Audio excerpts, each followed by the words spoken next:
Hello, কে মিনু? কেমন আছিস? হ্যাঁ কাকিমা, বলো। আমাদের এই চলে যাচ্ছে কি রে?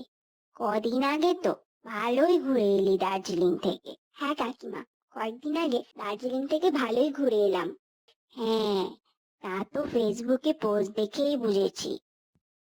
তা ভালোই খরচা করলি বল। হুম, অনেক টাকাই বেরিয়ে গেল গো। হোটেল ভাড়া থেকে গাড়ি ভাড়া, সবের যা খরচ বেড়েছে। এতে এত আফসোসের কি আছে? কম টাকা তো আর ইনকাম করিস না। তোদের মতো এত বড় লোকের আবার টাকার অভাব কি?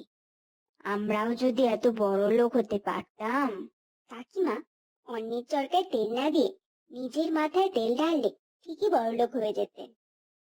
তখন নিজের পছন্দের জায়গায় বেড়াতেও যেতে পারতে, আর অন্যের বেড়ানো দেখে এমন দীর্ঘশ্বাসে পড়তো না।